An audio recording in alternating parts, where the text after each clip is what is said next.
ദുരന്തകാലത്തെ രക്ഷാദൗത്യങ്ങളിൽ വ്യോമസേനയുടെ ചെലവുകൾ സംബന്ധിച്ച സംസ്ഥാന സർക്കാരിന്റെ വാദം പൊളിയുന്നു. ചെലവുകളെപ്പറ്റി പ്രതിരോധ മന്ത്രാലയം കേരളത്തെ അറിയിച്ചത് സ്വാഭാവിക നടപടിക്രമത്തിന്റെ ഭാഗം. ചെലവുകൾ ക്രമീകരിക്കുന്നത് കേന്ദ്രവിഹിതത്തിൽ. സേനയെ രാഷ്ട്രീയ വിവാദത്തിലേക്ക് വലിച്ചിഴച്ചതിലും പ്രതിഷേധം ശക്തം. ദുരന്തകാലത്തെ രക്ഷാദൗത്യങ്ങൾക്ക് വ്യോമസേനയ്ക്ക് 132.62 കോടിയുടെ ചെലവ് വന്ന വിവരം പ്രതിരോധ മന്ത്രാലയം രേഖാമൂലം കേരളത്തെ അറിയിച്ചിരുന്നു. ഇതിന് പിന്നാലെ ചെയ്ത സഹായത്തിന് പണം ആവശ്യപ്പെട്ടു എന്ന നിലയിൽ സംസ്ഥാനത്തെ മന്ത്രിമാരടക്കം നടത്തിയത് വലിയ വ്യാജ പ്രചാരണം.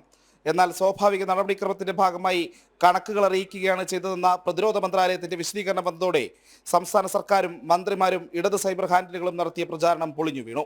സൈനികേതര ആവശ്യങ്ങൾക്ക് വരുന്ന എല്ലാ ചെലവുകളും കൃത്യമായി രേഖപ്പെടുത്താറുണ്ട്. ആഭ്യന്തര ഓഡിറ്റിംഗിനും പാർലമെന്ററി സമിതി പരിശോധനയ്ക്കും മറ്റും ഇത് അനിവാര്യമാണ് താനും. രക്ഷാപ്രവർത്തനങ്ങൾക്ക് വരുന്ന ചെലവുകൾക്കുള്ള ഇത്തരം ബില്ലുകൾക്ക് സംസ്ഥാനങ്ങൾ പണം നൽകേണ്ടതില്ലെന്നതാണ് പൊതുരീതി. കേന്ദ്രവും സംസ്ഥാനവും തമ്മിലുള്ള പണമിടപാടുകളിൽ ക്രമീകരിച്ചെടുക്കുകയാണ് പതിവ്. സംസ്ഥാനത്തിന് പണം അനുവദിക്കുമ്പോൾ ഇത്തരം ചെലവുകൾക്കുള്ള തുക കൂടി ഉൾപ്പെടുത്തുമെന്ന് സാരം. രക്ഷാദൗത്യങ്ങൾക്കുള്ള ചെലവ് ഗ്രാൻഡായി മാറ്റുന്നതിനും എഴുതി തള്ളുന്നതിനുമൊക്കെ സാധിക്കുകയും ചെയ്യും.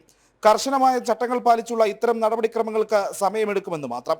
യാഥാർത്ഥ്യം ഇതായിരിക്കെയാണ് സേനാവിഭാഗങ്ങളെ അടക്കം സംശയത്തിന്റെ നിഴലിൽ നിർത്തിയുള്ള സംസ്ഥാന സർക്കാരിന്റെ പ്രചാരണം. സേനാവിഭാഗങ്ങളെ രാഷ്ട്രീയ വിവാദത്തിലേക്ക് വലിച്ചിഴച്ചതിലും പ്രതിഷേധം ശക്തമാവുകയാണ്. ജനം, തിരുവനന്തപുരം.